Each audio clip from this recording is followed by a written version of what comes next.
If you've been privileged enough to know me for a while, you may have heard me talk about the theory of evolution. If that's the case, then you know I can be a little sensitive about it sometimes. It's a touchy issue for me, personally, and I think for a lot of people on both sides of the equation. So what I'd like to do now is try and give you an idea of what this theory means to me personally, how this idea helps to shape my entire perspective, and why I'm so willing to defend it. What's the idea? That we somehow came from monkeys? That seems to be the first thing people think of, certain people, when they find out I'm an atheist. They say, "So what then? You believe we came from monkeys?"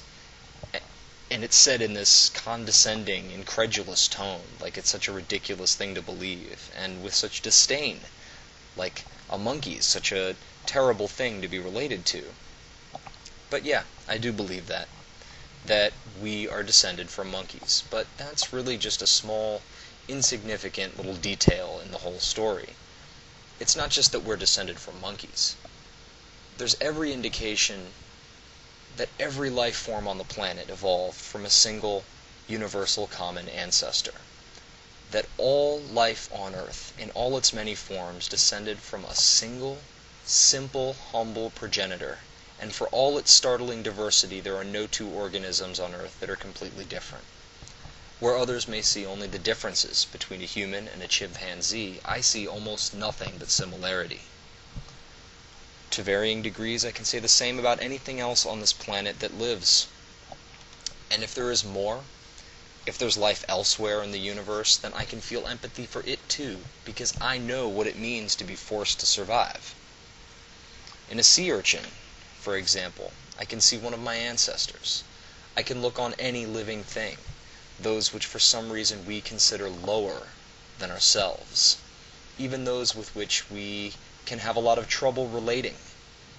The slimy ones, the ones that crawl, or who swim in the deep oceans. I can look on that creature and see a part of it in myself. I can see that I'm bound by blood to every other creature on the planet. They are my family, and their story is my own. And this is an amazing story, covering 4 billion years of history on Earth. This simple process transformed a planet, led to the rise and fall of 1,000 dynasties greater than any human empire. Accomplishment, triumph in the face of adversity, through cataclysms more destructive than anything human beings have witnessed, but the process has endured. The history of life is the story of survival and extinction. It's the story of the millions of species that live today, and the billions that didn't make it, those whose adaptations failed them in the long run, the ones who fell prey to changing conditions or to their own success. To devalue, deny, or attempt to destroy that history is to ignore their struggle. It is to dishonor the memory of all those who were sacrificed in the interest of diversity so that the rest of us could live on.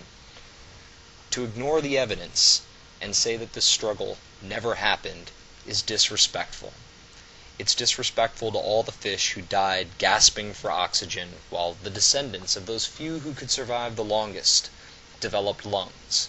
It's disrespectful to the primates who got eaten because their 2 legs couldn't carry them fast enough to outrun a hyena, who knew that thumbs were useful, but weren't quite smart enough to know that a hefty rock makes effective hyena repellent, and to the descendants of the survivors who solved the hyena problem, but had to learn the hard way that hyenas are much easier to repel than prehistoric bears. It's disrespectful to life itself, and generally I don't stand for it. Because I appreciate that struggle, every minute of it, because it was the struggle of my ancestors that made me what I am. So on behalf of the ones that didn't make it, either because the design wasn't good enough to last, or just because they got unlucky, for all the ones who aren't here to tell their stories now, respect. But that's all the past. That's history. What I'm really interested in is the future of life. And I see in us, the product of these billions of years of evolution, a nearly unlimited potential. Because of some of the unique adaptations we picked up along the way, like our intellect, and a natural curiosity, and the ability to record information and compound our knowledge through the generations, the fact that we can augment our severely limited physical capabilities with technology, we have become the first in our solar system who are capable of understanding the universe in anything more than a superficial way. Now that we understand even this very process of evolution, we will be able to take control of our own evolutionary destiny, even from a purely biological perspective. Think about that. What is the future for life going to be like if this process is allowed to continue forever? At 4.5 billion years old, the Earth is middle-aged. Life can continue to thrive here and evolve as it has for maybe another 7 billion years before the sun starts to burn out and eventually consumes it. If life can survive beyond that, then there's no reason it couldn't continue to the end. The universe itself, even at a ripe old 14.5 billion years or more, is still in its infancy. It could go on much the same way it has for another 100 trillion years or more. Don't even try to imagine how long that is. You can't. But think about what might happen if this process carries on. If the chain can continue unbroken to the end of time itself, will our bloodline endure? Will our descendants bear witness to the end of time? Will our progeny carry on unto the proverbial lifting of the veil? Given 1 trillion years, what forms might it take?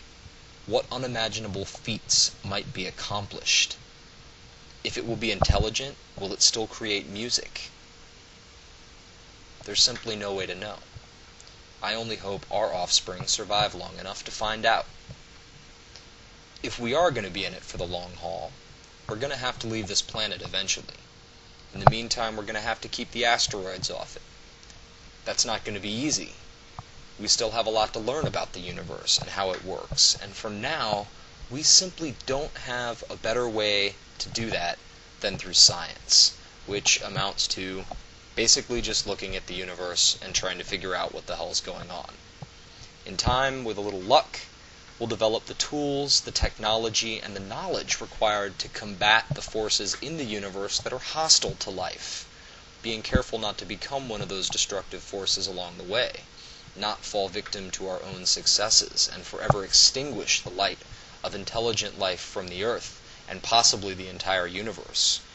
We should do our best to protect life on Earth, because the universe doesn't care.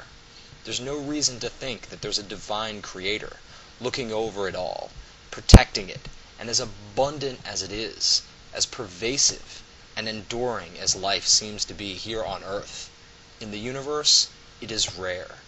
It is precious and so fragile that in the blink of an eye, it could all be gone forever.